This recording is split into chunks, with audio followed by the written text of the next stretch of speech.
Hello everyone. जो भी लोग लाइव है प्लीज़ एक बार कंफर्म कर दीजिए कि मेरी वॉइस क्लियर आ रही है नहीं आ रही है। जो भी लाइव है प्लीज़ एक बार कंफर्म कर दीजिए मेरी वॉइस क्लियर है या नहीं है।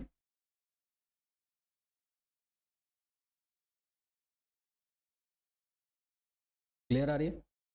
ठीक। देखो कल हम लोगों ने डिस्कस किया था थर्मोडायनेमिक्स स्टार्ट किया था। हम डिस्कस कर रहे थे थर्मोडायनेमिक प्रोसेस, और थर्मोडायनेमिक प्रोसेस में हम लोगों ने डिस्कस कर लिया था कि जो अलग अलग प्रॉपर्टीज़ हैं सिस्टम की, जो प्रॉपर्टीज़ है उसको हम डिस्कस कर रहे थे। आज उसके आगे हम कंटिन्यू करेंगे। तो आज का जो हमारा टॉपिक होगा मेनली, सबसे पहले हम डिस्कस करेंगे थर्मोडायनेमिक इक्विलिब्रियम क्या होता है, फिर उसके बाद हम वर्क और हीट को डिस्कस करेंगे। ठीक, चलिए भाई स्टार्ट किया जाए। तो सबसे पहले अगर मैं बात करूं कि थर्मोडायनेमिक इक्विलिब्रियम क्या होता है।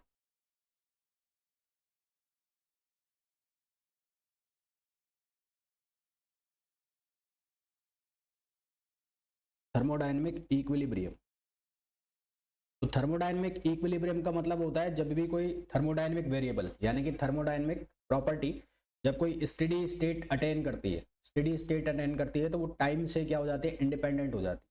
वो टाइम से इंडिपेंडेंट हो जाती है और उस कंडीशन को क्या कहा जाता है, उस कंडीशन को कहा जाता है सिस्टम जो है वो थर्मोडायनेमिक इक्विलिब्रियम में।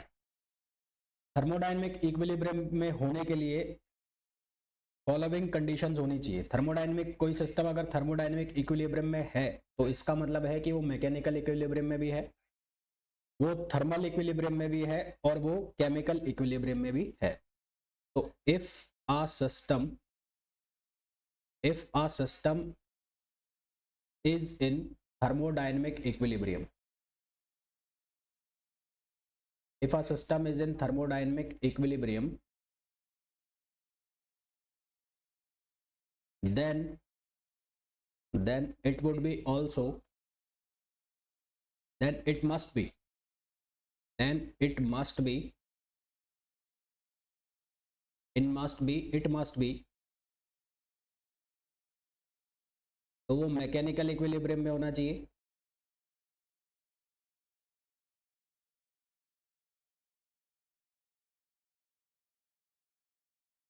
Mechanical equilibrium, second thermal equilibrium,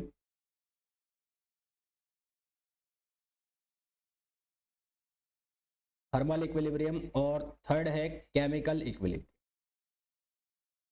chemical equilibrium. सबसे पहले ये समझते हैं कि मैकेनिकल इक्विलिब्रियम का मतलब क्या है। मैकेनिकल इक्विलिब्रियम का मतलब है कि सिस्टम में जब वो अपनी इक्विलिब्रियम स्टेट अटेंड करे तो जो प्रेशर है वो प्रेशर की वैल्यू थोरोली क्या हो जानी चाहिए, सेम हो जानी चाहिए। तो pressure should be same. Mechanical equilibrium का मतलब है प्रेशर, और प्रेशर का इनडायरेक्टली मतलब है force. Force should be same at all points.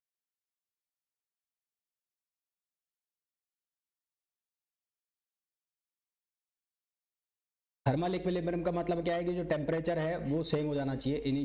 Temperature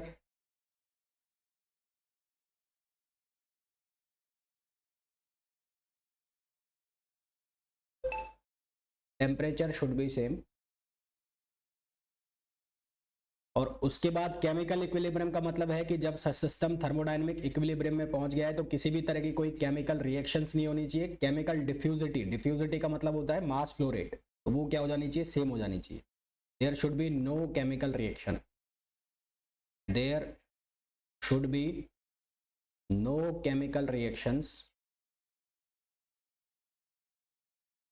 chemical reaction और थर्मल डिफ्यूजिटी,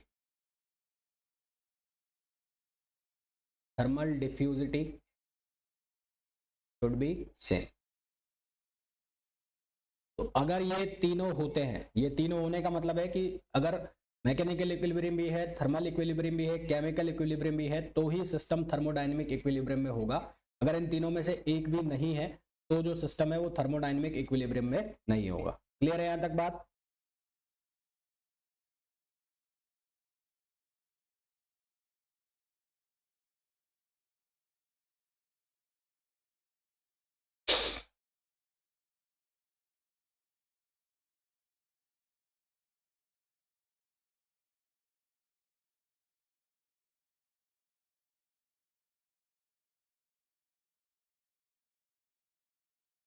फिर हम बात करेंगे first law of thermodynamics. First law of thermodynamics से पहले हम बात करेंगे वर्क और हीट की। तो सबसे पहले मैं बात करूंगा हीट की।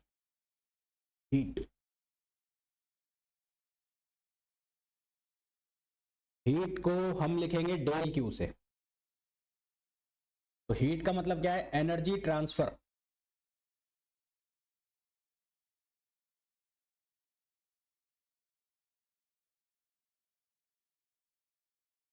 तो हीट का मतलब है energy transfer, energy transfer from a system and its environment, energy transfer from a system and it environment due to temperature difference. Energy transfer between system and environment due to temperature difference, due to temperature difference is known as heat, is known as heat। ठीक है, heat जो है वो हमेशा high temperature से low temperature पर flow होगा। It always flow from, it always flow from high temperature, high temperature to low temperature. ये हमेशा हाई टेम्परेचर से लो टेम्परेचर पर फ्लो होगा। हीट एक पाथ फंक्शन है, it is not a point function, it is a path function.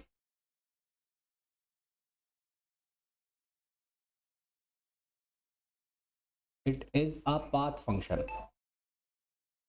Path function का मतलब हुआ it depends on path, its value, its value depends on the path from which system is taken। जिस path से system या process को चलाया जा रहा है उस पर ये क्या करेगा? डिपेंड करेगा। हीट के लिए, हीट जो होती है वो लो ग्रेड एनर्जी होती है, it is low grade energy. Low grade energy का मतलब हुआ it can not be convert into work, it can not be converted into work.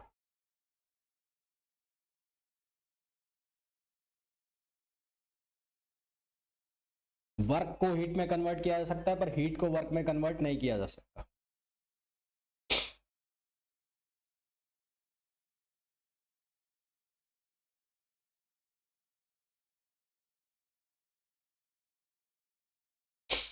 Clear है यहां तक?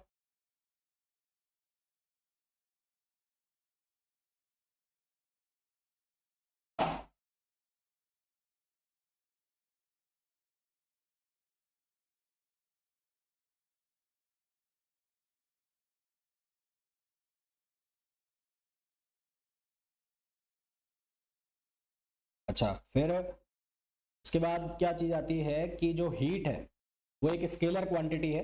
Heat is a scalar quantity और इसकी अगर हम यूनिट की बात करें, it is a scalar quantity, it is a scalar quantity.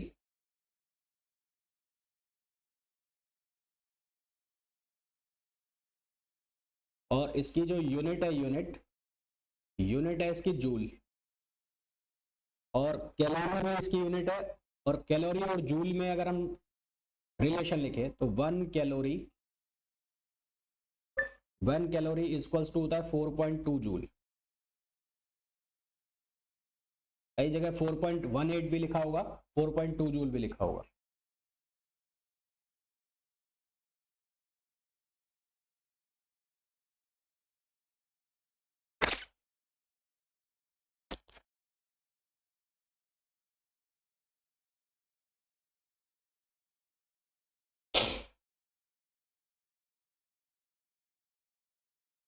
Sign convention की अगर बात की जाए, साइन कन्वेंशन, तो हमारे पास यदि कोई सिस्टम है, ये सिस्टम है, तो heat given to the system is taken as positive. अगर हीट सिस्टम को दी जा रही है तो वो पॉजिटिव ली जाएगी। और heat given by system, heat out, इसको लिया जाएगा नेगेटिव। तो heat given to the system, given to system,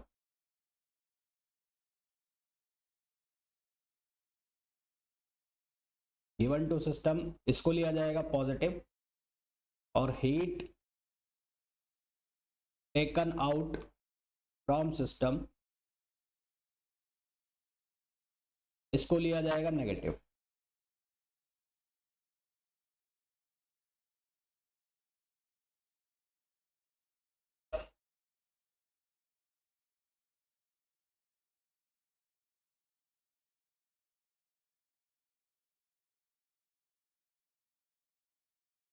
heat जो है उसको हम दो तरह से डिफाइन करेंगे। एक होती है latent heat, latent heat, latent heat का मतलब होता है heat given to the system और आउट ऑफ द सिस्टम, है ना। जब टेम्परेचर जो है वो क्या हो, कांस्टेंट हो। तो जब टेम्परेचर कांस्टेंट है उस टाइम जो हीट की सप्लाई हो रही है that is known as latent heat. When temperature is constant, temperature is constant, then heat supplied or rejected, heat supplied or rejected, rejected is known as latent heat, is known as latent heat। latent heat जो है वो solid और liquid से related होती है और ये generally change of state से जुड़ी होती है ना। It links with change of state, it is used for change of state, used for change of state। Change of state का मतलब क्या है कि सॉलिड लिक्विड में कन्वर्ट हो रहा है या लिक्विड सॉलिड में कन्वर्ट हो रहा है, तो उस टाइम जो हीट है उसको हम लेटेंट हीट कहते हैं। ठीक है, तो ये जनरली यूज होती है सॉलिड एंड लिक्विड के लिए, normally used for, normally used for solid and liquid, solids and liquids के लिए यूज होती है। इसकी जो वैल्यू है वो लिखी जाती है Q equals to ml। m का मतलब होता है मास और L का मतलब होता है लेटेंट हीट। ये जो L है इसकी वैल्यू फिक्स है, इसकी जो वैल्यू है वो फिक्स है। आइस के लिए इसकी वैल्यू फिक्स है और जो सॉलिड है उसके लिए मतलब लिक्विड जो है उसके लिए इसकी वैल्यू फिक्स है। जैसे आइस के लिए अगर हम बात करें तो आइस के लिए इसकी वैल्यू होती है 80 कैलोरी पर किलोग्राम पर ग्राम। और अगर हम आइस के लिए बात करें तो शायद 2256 किलो जूल में होती है। क्वेश्चन करेंगे जब क्लियर हो जाएगा, अभी मेरे को एग्जैक्टली वैल्यू ध्यान नहीं है।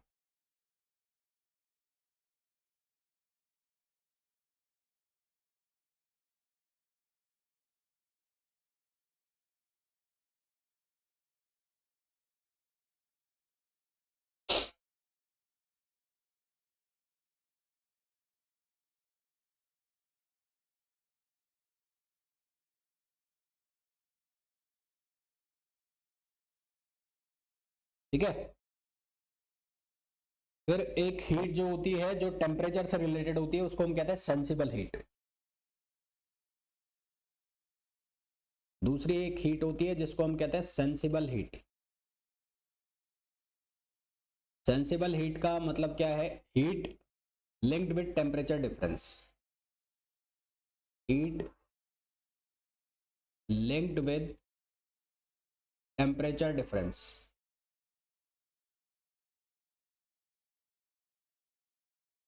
तो उसको हम नाम देते हैं सेंसिबल हीट। ये हीट जो होती है टेम्परेचर के डिफरेंस की वजह से होती है और इसकी जो वैल्यू होती है इसको हम स्पेसिफिक हीट भी बोलते हैं। इसको हम बोलते हैं delta Q equals to M C delta T,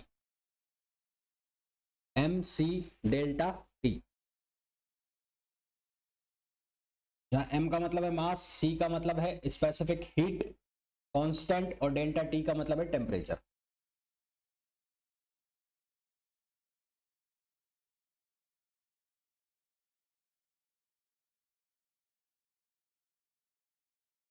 जहां सी का मतलब होता है specific heat.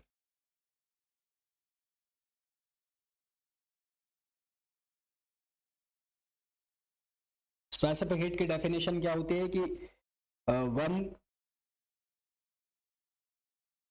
Unit mass system का जो टेम्परेचर है उसको यूनिट डिग्री चेंज करने के लिए जो दी गई है या रिजेक्ट की गई हीट है उसको हम क्या कहते हैं, स्पेसिफिक हीट कहते हैं।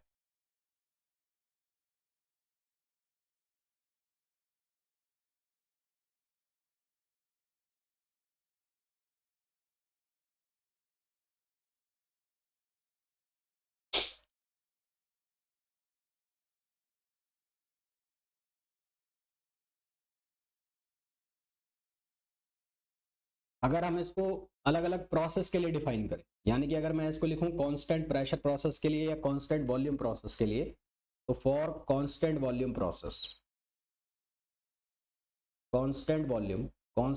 प्रोसेस के लिए ये जो डेल्टा क्यू है, कांस्टेंट वॉल्यूम प्रोसेस,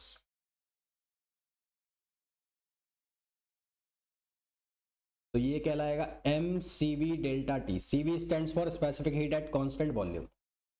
और अगर हम इसको कांस्टेंट प्रेशर पर लिखें, फॉर कांस्टेंट प्रेशर प्रोसेस,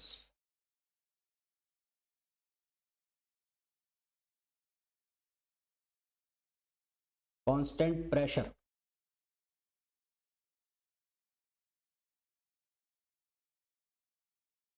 तो ये बनेगा M C P delta T. ये बनेगा M C P delta T constant pressure के लिए।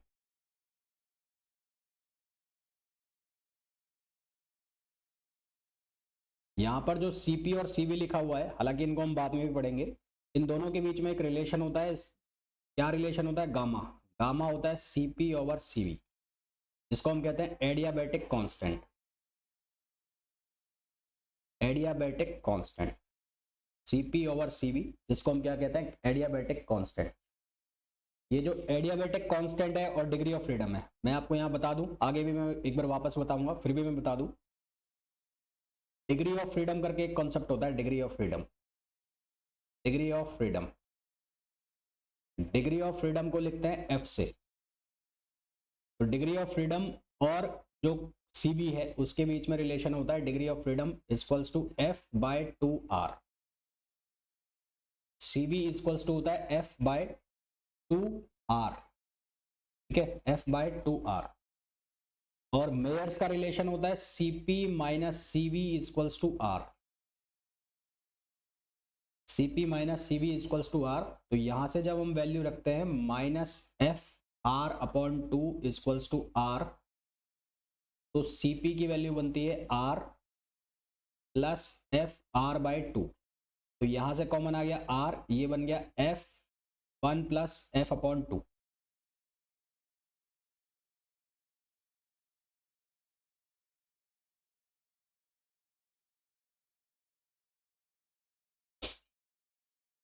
और जब ये वैल्यू सीपी और सीवी की वैल्यू हम यहाँ रखते हैं, तो यहाँ पर हमारे पास एक रिलेशन आता है gamma equals to 1 plus 2 upon F. ये इंपॉर्टेंट फॉर्मूला आ जाता है। ये रिलेशन होता है किसमें? एडियाबैटिक कांस्टेंट और डिग्री ऑफ फ्रीडम में।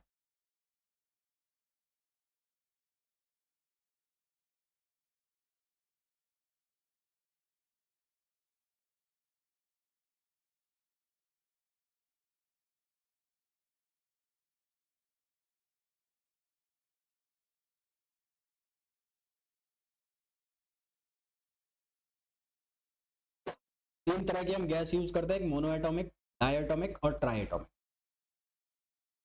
तो for mono atomic gases, for mono atomic gases, mono atomic gas के लिए हम डिग्री ऑफ फ्रीडम है उसकी वैल्यू लेते हैं 3। तो गामा की वैल्यू हो जाती है 1 प्लस 2 ओवर 3। तो यहां से इसकी वैल्यू आती है 5 बाई 3 इक्वल्स टू 1 बाई 1.66। इसी तरह से एक गैस होती है डायटोमिक। तो for diatomic gases, diatomic gas के लिए हम डिग्री ऑफ फ्रीडम की वैल्यू लेते हैं 5, जब हम वाइब्रेशन एनर्जी को काउंट नहीं कर रहे हैं।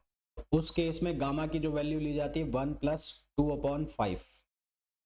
तो ये बनता है 7/5, ये हो जाता है 1.4। और जब हम ट्राई एटॉमिक गैसेस के लिए बात करते हैं, for try atomic gases, for try atomic gas degree of freedom की वैल्यू हम लेते हैं 6, तो गामा की वैल्यू 1 + 2/6, ये हो जाता है 8/6, और सॉल्व करने पर वैल्यू आ जाती है 1.33। क्लियर है यहां तक?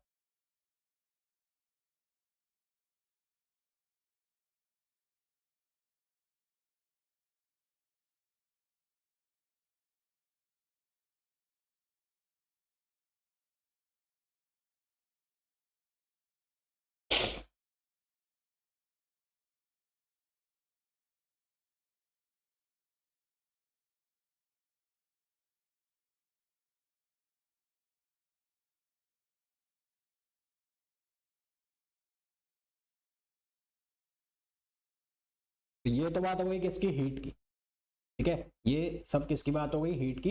एक चीज और मैं लिख देता हूं यहाँ पर, heat is a boundary phenomena. Boundary phenomena मतलब कि ये बाउंड्री कंडीशंस, बाउंड्री के ऊपर होगा, मतलब चेंज हो रहा होगा ना कोई स्टेट, तब वहां पर होगा, तो it is a boundary phenomena.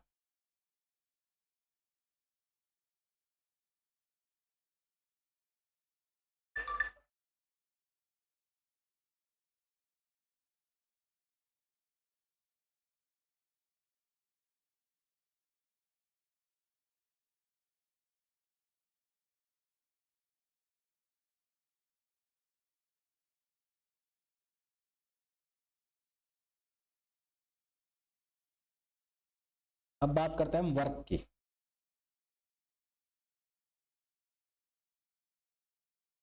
Work,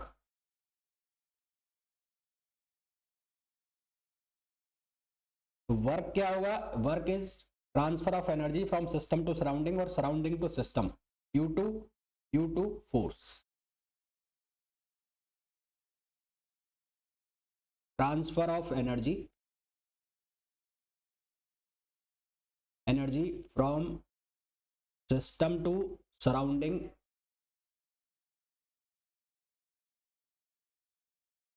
transfer of energy between system and surrounding, ये लिख देता हूं।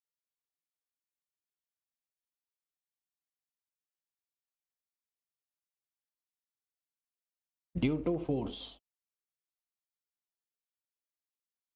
Force is known as work, is known as work, इसको हम वर्क कहते हैं। तो work is anything other than temperature difference. Temperature difference के कारण जो हो रहा है वो हीट होगा, उसके अलावा कुछ भी डिफरेंस की वजह से एनर्जी का ट्रांसफर हो रहा है तो वो होगा work. Work high grade energy होती है, work is a high grade energy.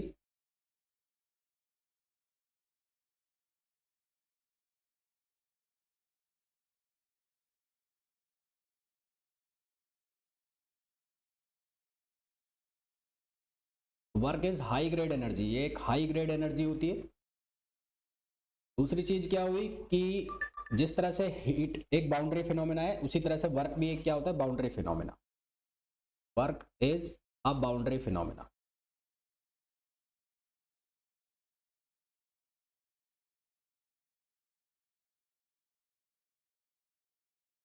Work is a boundary phenomena. Unit इसकी भी सेम है जैसे कि हीट की होगी जूल, इस वैसे ही यहाँ पर इसकी यूनिट भी क्या होगी, जूल। 1 कैलोरी इक्वल्स टू होगा 4.18 जूल, और या फिर 4.20 जूल। एक, अब दो तरह के वर्क लिखे जाते हैं, एक लिखा जाता है पीडीवी वर्क और एक लिखा जाता है वीडीपी वर्क। तो प्रोसेस होती है दो तरह की, एक होती है नॉन फ्लो प्रोसेस और नॉन फ्लो प्रोसेस, जो कि हम ज्यादातर यूज करते हैं। Non flow process, non flow process के लिए जो वर्क की वैल्यू लिखी जाती है वो लिखी जाती है पीडीवी वर्क, है ना। नॉन फ्लो प्रोसेस के लिए जो वर्क की वैल्यू लिखी जाती है वो पीडीवी। नॉन फ्लो प्रोसेस का मतलब होता है जिसमें मास का फ्लो नहीं रहा हो। Mass flow is not allowed.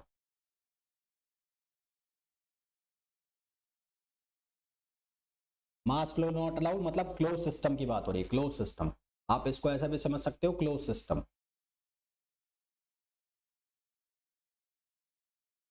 Close system के लिए। और वहीं अगर मैं बात करूं फ्लो प्रोसेस और स्टेडी फ्लो प्रोसेस,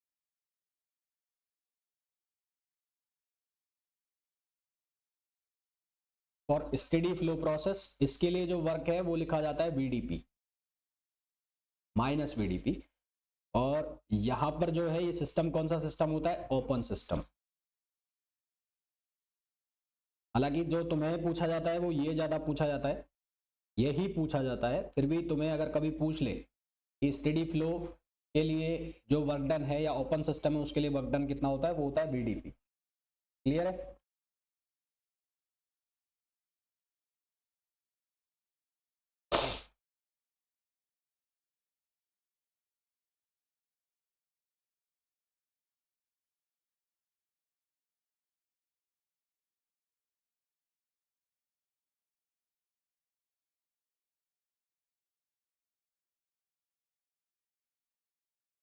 अब थर्मोडायनेमिक्स जब हम पढ़ते हैं तो उसके अंदर कुछ प्रोसेस होते हैं, प्रोसेस जैसे कि एक हो गया कांस्टेंट वॉल्यूम प्रोसेस, एक हो गया कांस्टेंट प्रेशर प्रोसेस, है ना, एक हो जाता है हमारे पास एडियाबैटिक प्रोसेस, एक हो जाता है पॉलीट्रॉपिक प्रोसेस। तो इन अलग अलग प्रोसेस के अंदर हमें वर्क डन की वैल्यू निकालनी होती है, तो वो कैसे निकालते हैं वो मैं भी बता रहा हूँ तुम्हें। तो सबसे पहले तो मैं लिख लेता हूँ thermodynamic processes.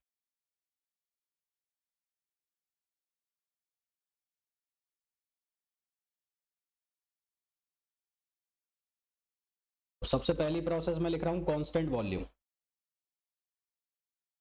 Constant volume process. Constant volume, constant volume process को और हम नाम देते हैं आइसोकोरिक और आइसोमेट्रिक। इसको हम और नाम देते हैं आइसोकोरिक,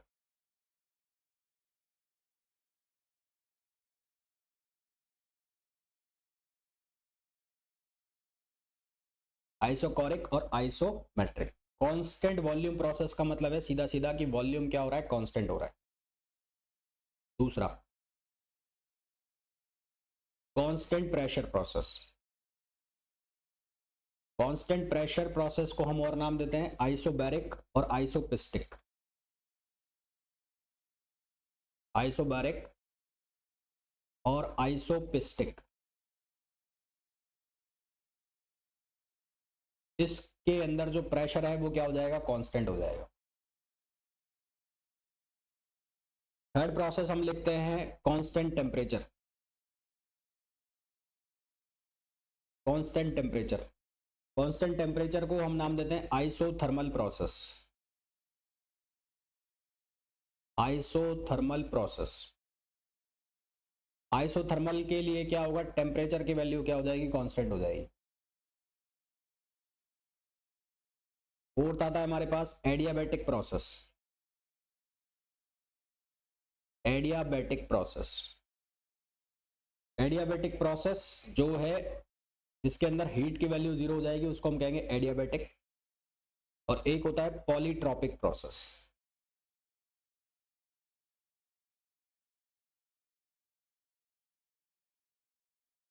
एक होगा हमारे पास पॉलीट्रॉपिक प्रोसेस। अब वन बाय वन हम इन पांचों को डिस्कस करेंगे, इनके अंदर वर्क की वैल्यू क्या होती है। सबसे पहले मैं बात करूंगा कांस्टेंट वॉल्यूम प्रोसेस।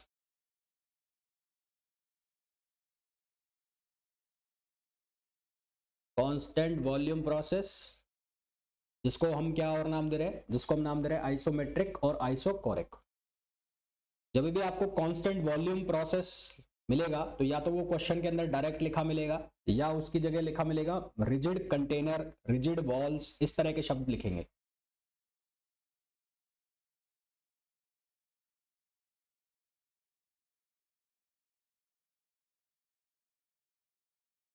जिसकी जो बाउंड्री है वो मूवेबल ना हो, जिसकी बाउंड्री फिक्स हो जाए। बाउंड्री फिक्स हो जाएगी तो वॉल्यूम क्या हो जाएगा, फिक्स हो जाएगा। तो कांस्टेंट वॉल्यूम शब्द जब भी आएगा तो कांस्टेंट वॉल्यूम का मतलब है मीन्स रिजिड कंटेनर,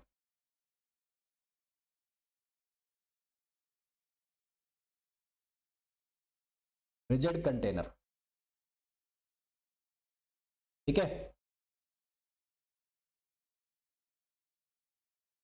अब हमारे पास जो वर्क डन है वो कौन सा है, पीडीवी वर्क है, तो W इक्वल्स टू क्या लेना है, पीडीवी। हम ये बात कर रहे हैं कि वॉल्यूम कांस्टेंट है, तो डीवी जो है डीवी, उस डीवी का मतलब है V2 माइनस V1 या फिर V1 minus V2। Since volume constant है, वॉल्यूम कांस्टेंट है, इसका मतलब V1 इक्वल्स टू क्या हो गया, V2। तो dV की वैल्यू कितनी हो गई, 0। dV की वैल्यू 0 हो गई, इसका मतलब जो वर्क डन है वो कितना हो गया, 0 हो गया। तो कांस्टेंट वॉल्यूम प्रोसेस के अंदर वर्क डन जो है वो कितना होता है, 0 होता है।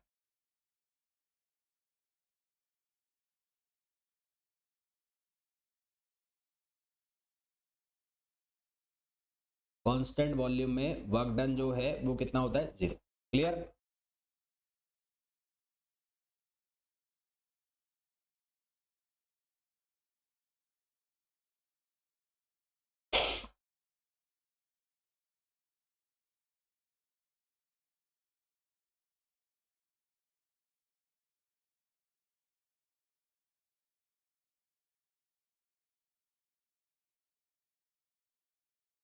हमारे पास एक लॉ होता है, एक्सपेंशन लॉ कहते हैं उसको, एक्सपेंशन लॉ।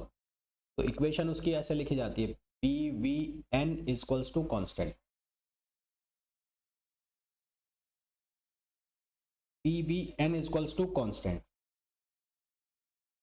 तो फॉर कांस्टेंट वॉल्यूम, तो फॉर कांस्टेंट वॉल्यूम इस n की वैल्यू है वो लिखी जाती है इनफाइनाइट, क्योंकि n की वैल्यू जब हम इनफाइनाइट लिखेंगे उसी केस में जो है वॉल्यूम क्या होगा, कांस्टेंट होगा, अदरवाइज वॉल्यूम कांस्टेंट नहीं होगा। ठीक है।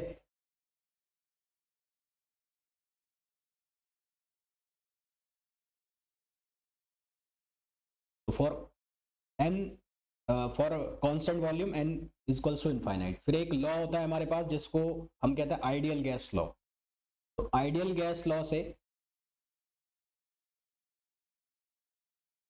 आइडियल गैस इक्वेशन से हम लिखते हैं पीवी इक्वल्स टू एनआरटी, जहां पर n जो है वो नंबर ऑफ मोल्स है, एनआरटी जहां पर n नंबर ऑफ मोल्स है। अब p कांस्टेंट है, सॉरी v कांस्टेंट है, सिंस v जो है वो कांस्टेंट है तो यहां से हमारे पास सीधा सीधा रिलेशन बनता है pressure proportional to temperature. Pressure proportional to temperature का मतलब हुआ कि P1 upon T1 equals to P2 upon T2, P1 upon T1 equals to P2 upon T2।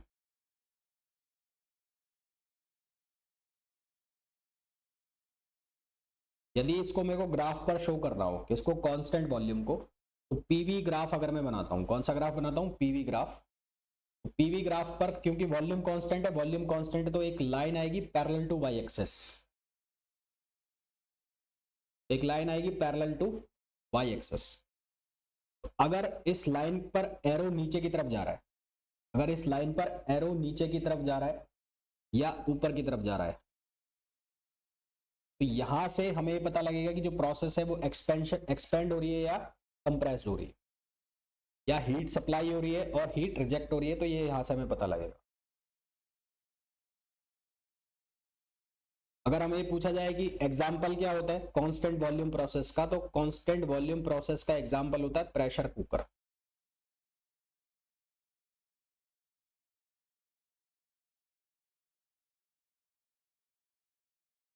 Pressure cooker हो गया जिसके अंदर आप बाउंड्री, रिजिड बाउंड्री हो गई, और जो उसके अंदर का वॉल्यूम है वो हमेशा क्या रहेगा, कांस्टेंट ही रहेगा।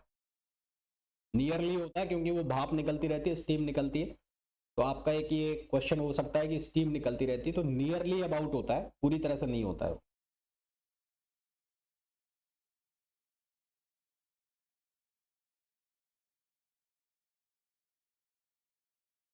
तो यहां से जो क्वेश्चन बन सकते हैं कांस्टेंट वॉल्यूम के, सीधे सीधे क्वेश्चन ये बन सकते हैं कि कांस्टेंट वॉल्यूम प्रोसेस के लिए वर्क डन की वैल्यू क्या होती है, कांस्टेंट वैल्यू प्रोसेस के लिए जो n है, जो इंडेक्स है, इसकी वैल्यू कितनी होती है, और कांस्टेंट वॉल्यूम प्रोसेस जिसको गैलूसाक प्रोसेस भी कहते हैं, गैलूसाक, इस प्रोसेस के अंदर जो प्रेशर है वो टेम्परेचर के प्रोपोर्शनल हो जाता है, यानी कि P1 upon T1 equals to P2 upon T2, और P और V के बीच में ग्राफ बनाया जाता है, तो प्लॉट किया जाता है, तो एक सीधी स्ट्रेट लाइन हमें मिलती है।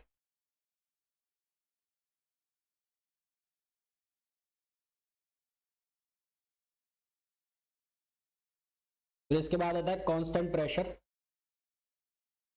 कांस्टेंट प्रेशर और आइसोबारिक, आइसोबारिक और आइसोपिस्टिक।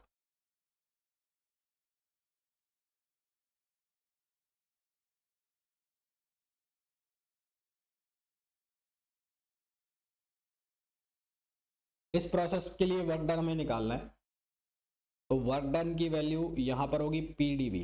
प्रेशर कांस्टेंट हो गया, प्रेशर कांस्टेंट हो गया, तो वर्क डन जो हो जाएगा वो हो जाएगा P V two minus V one, P V two minus V one. अगर इसके लिए हम P V N equals to constant वाला लॉ लगाएं, तो यहां पर एन की वैल्यू होती है कितनी, जीरो। एन की वैल्यू जीरो करोगे तभी पी कांस्टेंट होगा।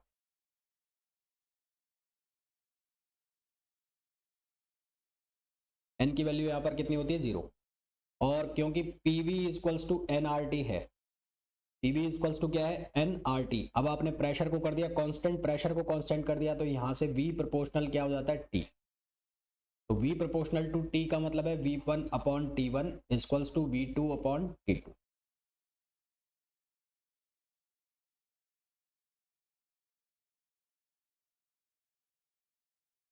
अगर ग्राफ प्लॉट किया जाए p और v के बीच में, तो अब जो लाइन बनेगी वो बनेगी ऐसी हॉरिजॉन्टल लाइंस, इस तरह की लाइन आएगी। अगर एरो इस तरफ है, इस तरफ है, अगर एरो ये है टुवर्ड्स राइट, तो इसका मतलब हो रहा है हीट सप्लाई हो रही है, इसका मतलब है हीट सप्लाई हो रही है, हीट सप्लाई। और अगर इस तरफ है तो इसका मतलब है हीट रिजेक्ट हो रही है।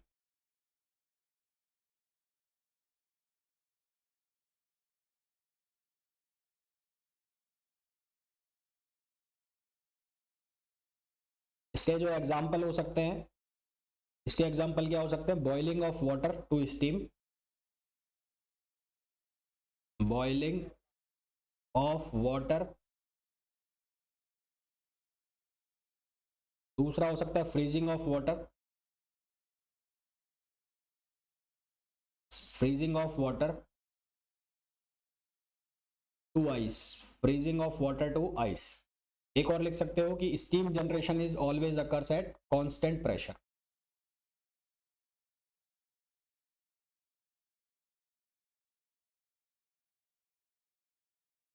Steam generation is always occurs at constant pressure. भाप जो बनती है, भाप, स्टीम का जनरेशन हमेशा कांस्टेंट प्रेशर प्रोसेस के ऊपर होता है। क्लियर है यहां तक?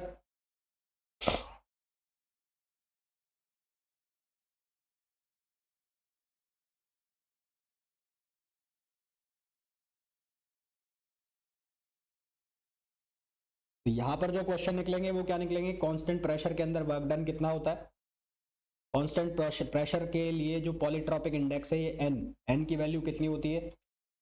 और कांस्टेंट प्रेशर प्रोसेस के लिए ये जो रिलेशन है v प्रोपोर्शनल टू t, और ग्राफ जो p और v के बीच में प्लॉट किया जाता है वो किस तरह का किया जाता है।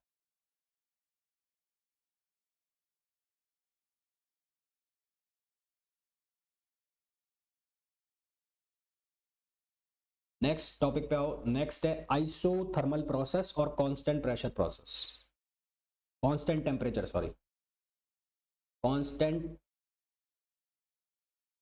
कांस्टेंट टेम्परेचर और आइसोथर्मल प्रोसेस।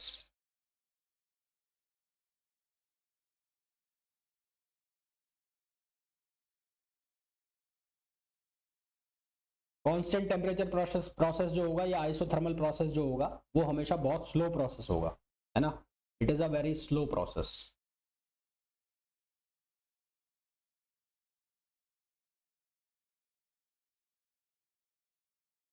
स्लो प्रोसेस होगा। दूसरा, इसके अंदर जो इंटरनल एनर्जी है वो क्या होगी, जीरो होगी। Internal energy, internal energy of system is zero. इस प्रोसेस के अंदर इंटरनल एनर्जी क्या हो जाती है, जीरो हो जाती है। अगर इसके लिए सबसे पहले तो मैं वो जो लॉ लिखूं P V N equals to constant, तो इसके लिए एन की वैल्यू होती है 1, एन की वैल्यू 1 हो जाती है। और दूसरा जो टेम्परेचर कांस्टेंट है यहाँ पर, टेम्परेचर कांस्टेंट हो जाएगा। क्यों हो जाएगा? क्योंकि पीवी इक्वल्स टू होता है एन आर टी। तो इसके लिए लिखा जाता है P one V one equals to P two V two, P one V one equals to P two V two. फिर इसके लिए अगर ग्राफ प्लॉट किया जाए, ग्राफ पी और वी के बीच में, तो पी और वी के बीच में ग्राफ प्लॉट किया जाएगा तो हमें इस तरह का कर्व मिलेगा जो होगा हाइपरबोलिक, हाइपरबोलिक।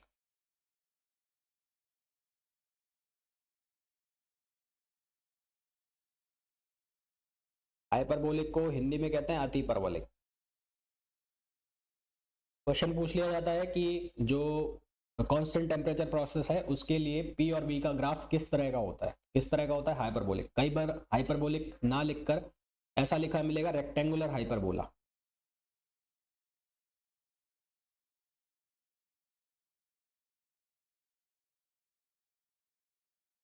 Rectangular hyperbola. अब हमें निकालना है इसका वर्क डन पीडीवी। तो इसका पीडीवी वर्क डन जो हम कैसे निकालेंगे, W इक्वल्स टू क्या होता है? पीडीवी। अब ये जो पीडीवी वर्क है इसमें प्रेशर वॉल्यूम के ऊपर चेंज कर डिपेंड कर रहा है। तो प्रेशर को चेंज करना पड़ेगा किसके अंदर? वॉल्यूम के अंदर। तो प्रेशर को वॉल्यूम में कैसे चेंज करें? क्योंकि यहाँ लिखा हुआ है, देखो यहाँ पर P V equals to constant, तो पी को मैं लिख सकता हूँ C over we,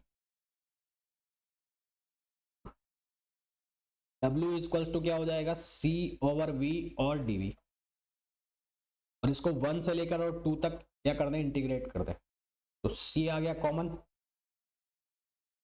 C common आ गया तो ये बन गया 1 से 2 dv ओवर v।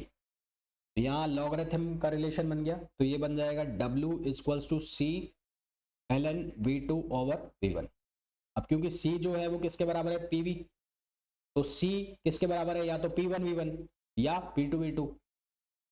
तो आप क्या क्या लिख सकते हो? W equals to P1 v1 ln v2 upon v1, या फिर आप लिख सकते हो P2 v2 ln v2 upon v1। एक तो ये तरीका हो गया इसका आंसर लिखने का। अब दूसरा क्या होता है? Since P1 v1 equals to होता है P2 v2, तो आप क्या लिख सकते हो? v2 अपॉन v1 को आप लिख सकते हो P1 upon P2, v2 upon v1 को आप क्या लिख सकते हो? P1 upon P2। तो यहां से W की वैल्यू को आप ये भी लिख सकते हो P1 v1 ln P1 upon P2, या ऐसा लिख सकते हो P2 v2 ln P1 upon P2।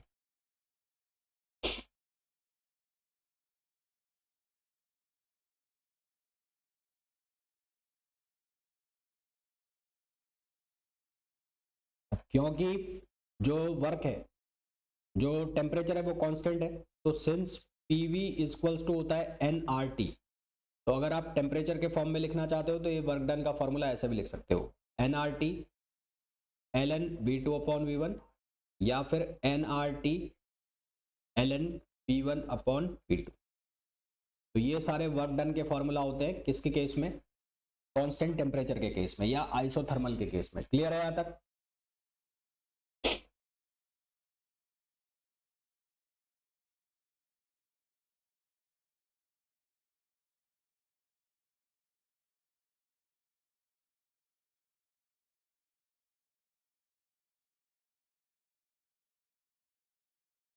Next आता है एडियाबेटिक प्रोसेस।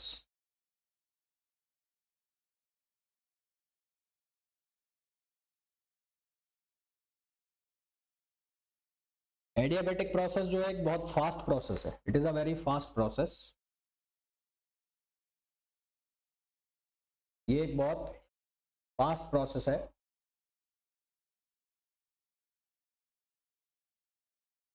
इस प्रोसेस के लिए हम जो लॉ लिखते हैं वो लिखते हैं PV gamma equals to constant. तो एन की वैल्यू यहां पर ली जाती है गामा, एन की वैल्यू कितनी ली जाती है? गामा ली जाती है। और इसका अगर ग्राफ बनाए तो इसका जो ग्राफ है वो भी कुछ कुछ वैसा ही बनता है जैसे आइसोथर्मल का है। इन दोनों में डिफरेंस होता है, डिफरेंस क्या होता है हम आगे डिस्कस करेंगे।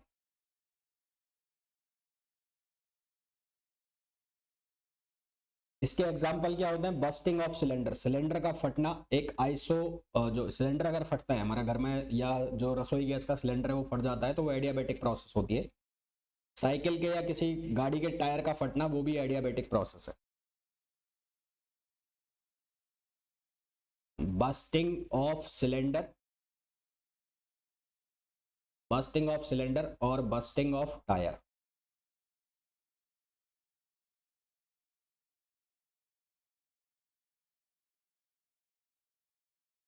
वो भी एडियाबेटिक प्रोसेस है। अब इसके लिए अगर हमें वर्क डन निकालना है तो W इक्वल्स टू 1 से 2 PdV। ठीक है, मैं पूरा इसको ड्राइव नहीं कर रहा हूं, मैं आपको सिर्फ बता देता हूं करना क्या है। तो यहाँ P को चेंज करेंगे C ओवर V गामा, तो ये होगा CV गामा और DV। तो यहाँ से जब हम इसका फॉर्मूला बनाएंगे तो हमारे पास फॉर्मूला बन के आता है P1V1 minus P2V2 over gamma minus 1।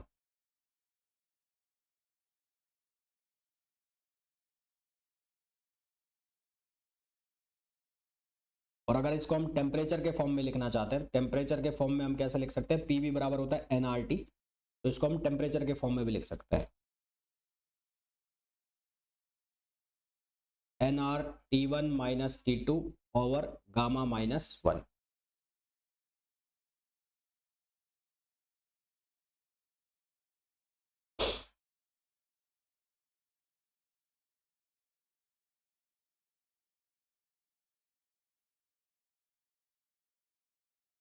अब मैंने आपको कहा कि ये दोनों ग्राफ जो है लगभग सेम है, एडियाबैटिक का और इसका जो प्रोसेस है कौन सी वाली, आइसोथर्मल, दोनों के ग्राफ लगभग सेम है। तो डिफरेंस क्या है इनमें, डिफरेंस कैसे निकालेंगे कि स्लोप निकालनी पड़ती है हमें, slope.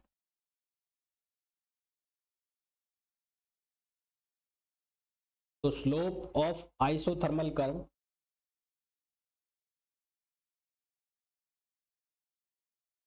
Slope of isothermal and adiabatic curve, adiabatic curve on PV diagram.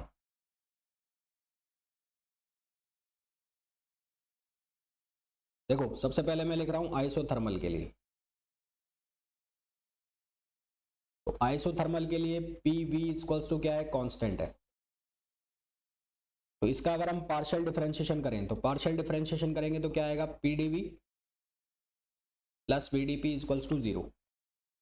तो यहां से क्या बनेगा, यहां से बनेगा PdV equals to minus of VdP, और PdV equals to minus VdP बन गया। तो यहां से स्लोप जो है कर्व की वो क्या होगी, DP अपॉन DV। तो DP अपॉन DV किसके बराबर होगा, माइनस P अपॉन V। ये आ गई स्लोप, इसकी आ गई, आइसोथर्मल की आ गई। फिर निकालना है एडियाबैटिक के लिए, एडियाबैटिक के लिए निकालना है। एडियाबैटिक के लिए क्या है, PV gamma equals to constant, इसका पार्शियल डिफरेंशिएशन करो, इसका पार्शियल डिफरेंशिएशन करोगे तो V gamma DP plus gamma V gamma minus 1 और P ऐसा कैसा रहेगा और DV इक्वल्स टू 0 हो जाएगा। इसको जब हम सॉल्व करेंगे तो हमारे पास DP अपॉन DV जो बनेगा वो बनेगा gamma DP upon DV। Gamma जो होता है यानी कि एडियाबैटिक कांस्टेंट, उसकी वैल्यू हमेशा 1 से ज्यादा होती है, since gamma is always greater than 1, gamma की वैल्यू हमेशा 1 से ज्यादा होती है। ये गामा P अपॉन V आएगा।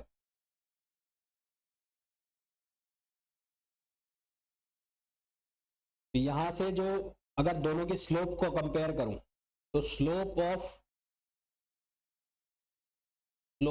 Adiabatic curve, slope of adiabatic curve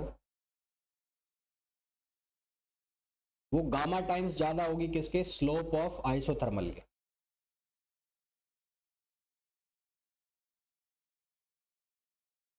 slope of negative slope ज्यादा होगी, कौन सी स्लोप ज्यादा होगी, नेगेटिव स्लोप, है ना। तो negative slope of adiabatic curve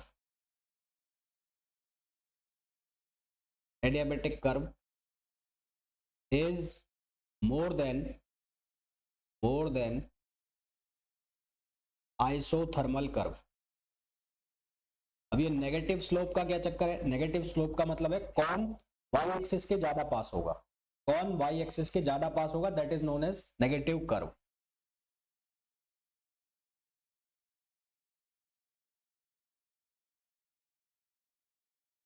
मतलब इन दोनों को मैं एक ही कर्व पर ड्रॉ करता हूं, इसको P और V पे, तो मैं एक पॉइंट से दो प्रोसेस चलाऊं, एक प्रोसेस मैंने ये चलाया और एक प्रोसेस मैंने ये चलाया,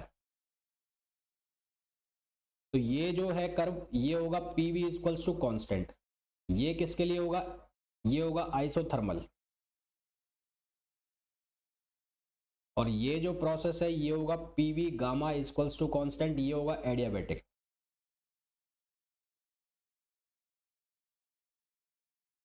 इन दोनों की अगर स्लोप ड्रॉ करते हो, स्लोप, इसकी स्लोप ये आ गई और इसकी स्लोप ये आ गई, तो मैंने कहा आपको नेगेटिव स्लोप किसकी ज्यादा है, तो नेगेटिव स्लोप ज्यादा है किसकी? एडियाबेटिक की। और आइसोथर्मल की नेगेटिव स्लोप कम है, यानी कि दोनों में से वाई एक्सिस के ज्यादा पास कौन है? तो वाई एक्सिस यानी कि पी वाला एक्सिस, उसके ज्यादा पास है एडियाबेटिक, और दूर कौन सा है? वो आइसोथर्मल। क्लियर है यहां तक?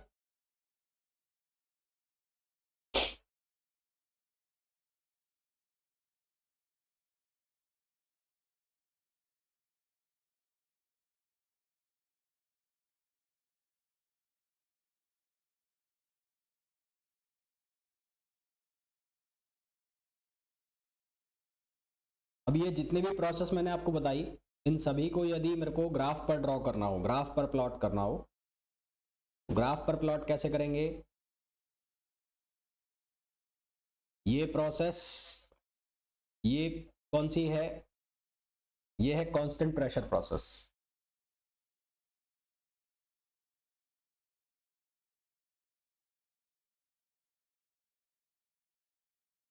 ये है कांस्टेंट वॉल्यूम। एक मिनट रुकना यार, मैंने कुछ गड़बड़ की हुई है।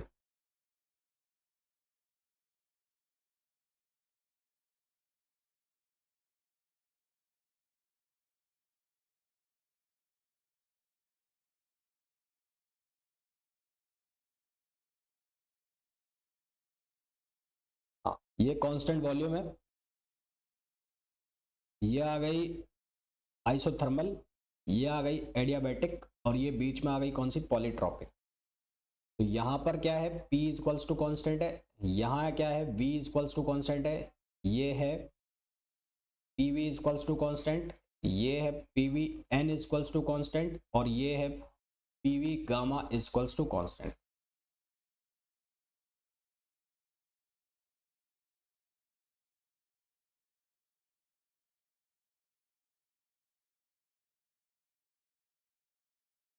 इस प्रोसेस के लिए n इनफाइनाइट, इस प्रोसेस के लिए n 0, इस प्रोसेस के लिए n 1 है, इस प्रोसेस के लिए n की वैल्यू गामा है। अब अगर मैं कहूं कि सबसे ज्यादा जो वर्क डन है वो किस में आ रहा है?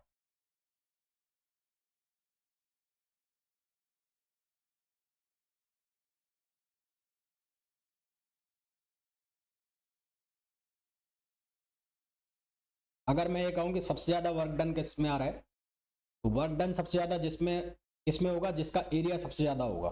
तो एरिया इन सभी प्रोसेस में सबसे ज्यादा आपको किस में दिखाई दे रहा है? कांस्टेंट प्रेशर में। तो work done in constant pressure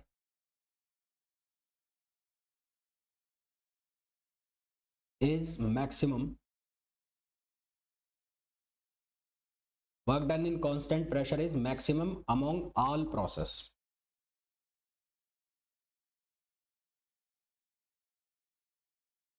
ठीक, और फिर अगर साइन कन्वेंशन की बात की जाए तो वर्क डन बाय सिस्टम हम लेंगे पॉजिटिव, और वर्क डन ऑन सिस्टम हम लेंगे नेगेटिव।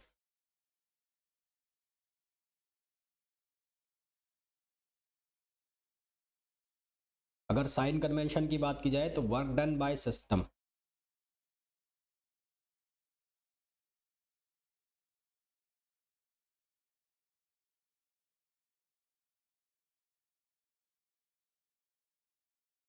और वर्क डन ऑन सिस्टम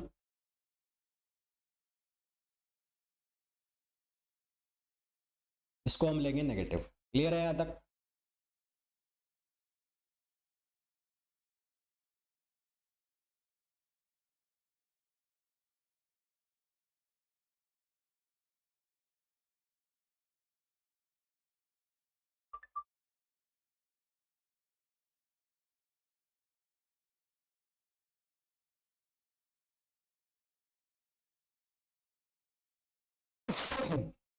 अब चलो कुछ क्वेश्चन किए जाए पहले, उसके बाद फिर आगे डिस्कस करेंगे।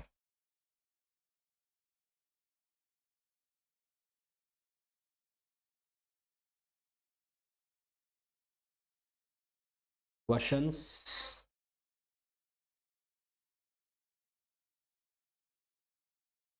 Question number 1, a thermodynamic system, a thermodynamic system is taken through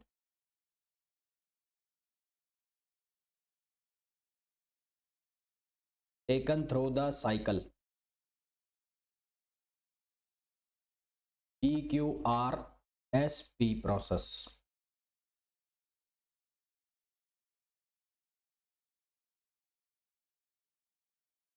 The net work done by the system is, the net work done by the system is,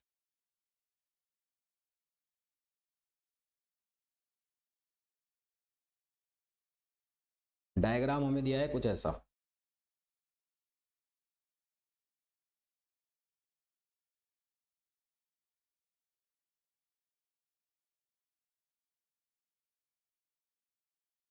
ये हो गया P, ये हो गया Q, ये हो गया R, ये हो गया S। तो यहाँ जो है वो प्रेशर है इस एक्सिस पर और इस एक्सिस पर है वॉल्यूम। प्रेशर की वैल्यू है यहाँ पर 100 किलो पास्कल और यहाँ पर जो प्रेशर की वैल्यू है वो है 200 किलो पास्कल। वॉल्यूम यहाँ पर दिया हुआ है 100 सीसी और यहाँ पर जो वॉल्यूम दिया हुआ है वो 300 सीसी। सीसी का मतलब सेंटीमीटर क्यूब। फ्लो जो हो रहा है वो ऐसे हो रहा है, फ्लो चल रहा है एंटी क्लॉकवाइज। हमें वर्क की वैल्यू बतानी है। ऑप्शंस हमें दिए हैं, ऑप्शन ए है 20 जूल, ऑप्शन बी है -20 जूल, ऑप्शन सी है 400 जूल और ऑप्शन डी है -374 जूल। हमें वर्क डन बताना है इसका।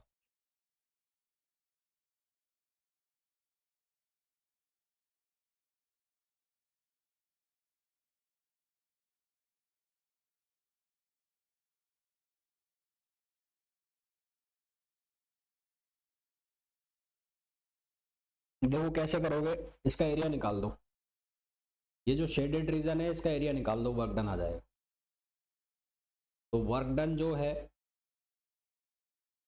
वो किसके बराबर होगा, एरिया ऑफ शेडेड रीजन।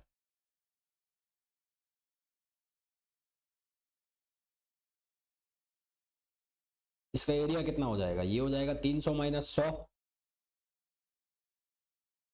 और ये सेंटीमीटर क्यूब है यानी कि 10 पावर -6 कर दो मीटर क्यूब में कन्वर्ट करने के लिए। और एक हो जाएगा 200 - 100, 200 - 100 किलो पास्कल है तो इसको लिख दो 10 पावर 3। तो आंसर आएगा यहाँ से 20 joule.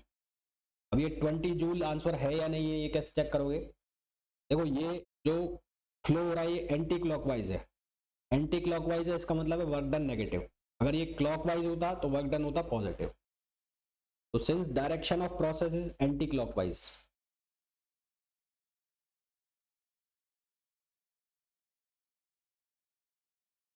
Direction of process is anti clockwise,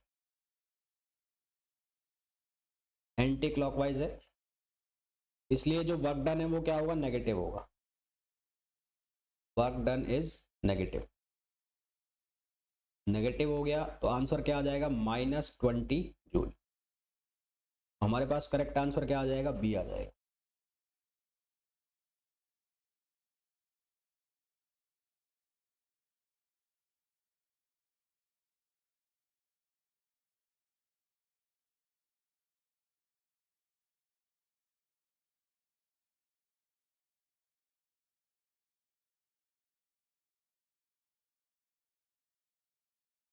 second question,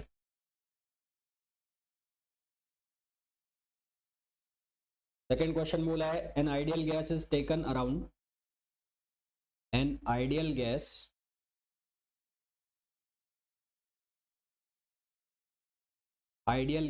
is taken around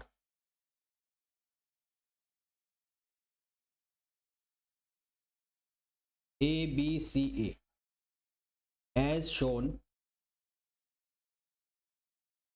in the above PV diagram.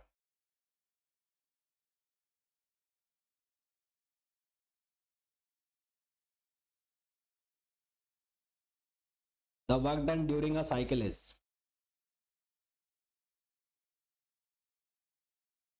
work done during a cycle is, एक साइकिल में वर्क डन बताना है।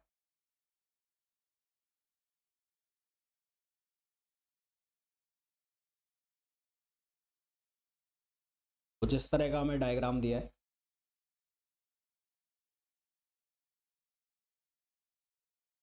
ये ए, ये बी और ये सी। ठीक है, यहां पर हमें कोऑर्डिनेट्स दिए हैं 3PV और 3V, यहां पर कोऑर्डिनेट्स दिए हैं P और V,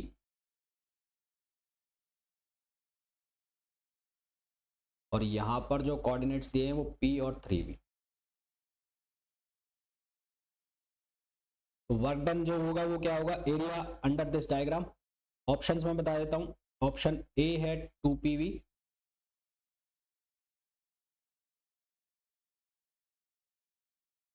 ये है 2PV, एक ऑप्शन दिया है PV, और एक 1/2PV, और ऑप्शन डी है 0। क्या आंसर आएगा बताओ, एरिया निकालना है, area.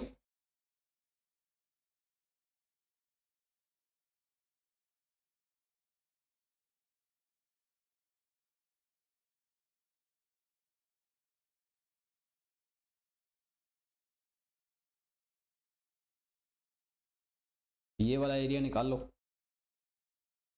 Half base into height. Base जो है वो किसका कितना हो जाएगा, बेस हो जाएगा 3V - V,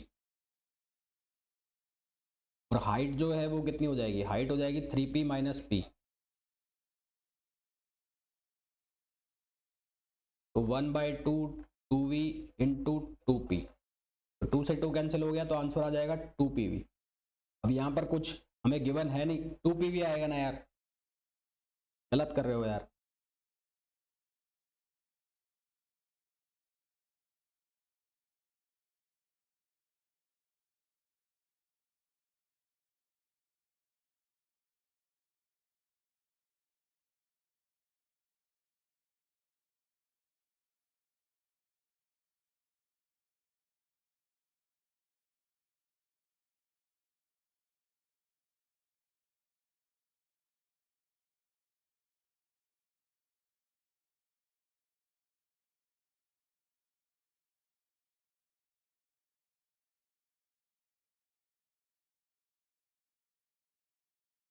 नेक्स्ट क्वेश्चन पे आइए।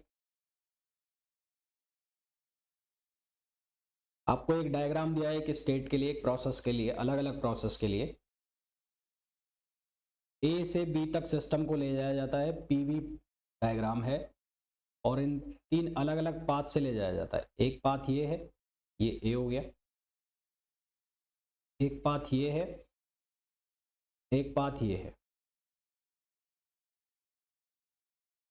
1 2 और 3, ये पाथ 1 है, ये पाथ 2 है, और ये पाथ 3 है। पाथ 1 का जो हीट है वो है Q1, यहाँ पर जो हीट है वो Q1 है, यहाँ पर जो हीट है वो Q2 है, और यहाँ पर जो हीट है वो Q3 है। तो हमें ये पूछा है कि which one of the following is correct.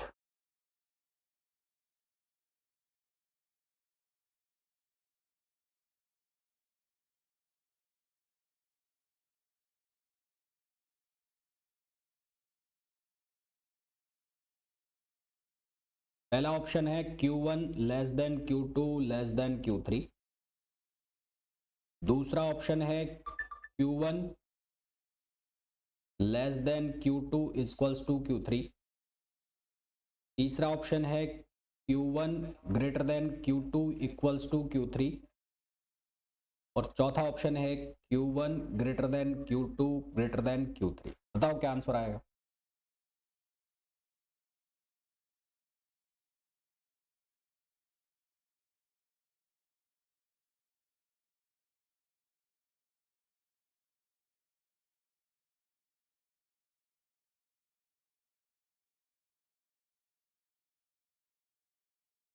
सबसे ज्यादा एरिया कौन कवर कर रहा है? फर्स्ट नंबर पे वो, फिर उसके बाद और फिर थर्ड नंबर पर सबसे ज्यादा एरिया कौन कवर कर रहा है वो देखो।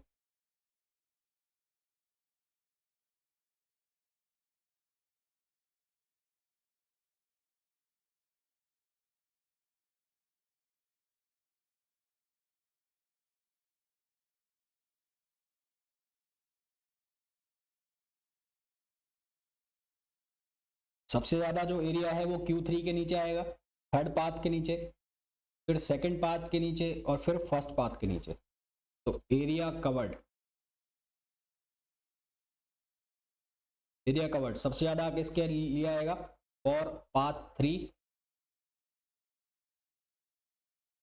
फिर किसके लिए आएगा? पाथ 2, और फिर किसके लिए आएगा? पाथ 1। तो इसका मतलब सबसे ज्यादा हीट किस में आ गई? Q3, फिर किस में आ गई? Q2, और फिर किस में आ गई? Q1। तो हमारे पास जो करेक्ट आंसर आ जाएगा वो कौन सा आ जाएगा? ए आ जाएगा।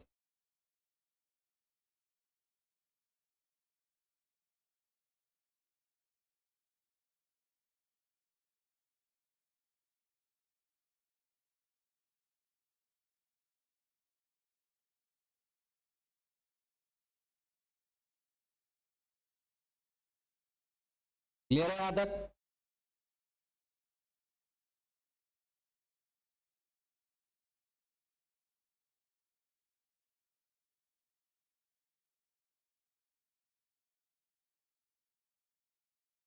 हाँ भाई, क्लियर है यहां तक?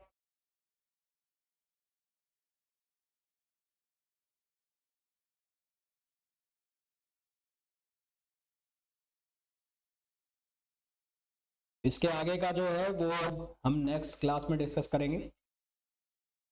कल हमारा थर्मोडायनेमिक प्रोसेस वाला पोर्शन है वो खत्म हो जाएगा, फिर हम लोग स्टार्ट करेंगे थर्मोमेट्री, और उसके आगे की जो पोर्शन है वो। चलिए भाई, नेक्स्ट क्लास में मिलते हैं।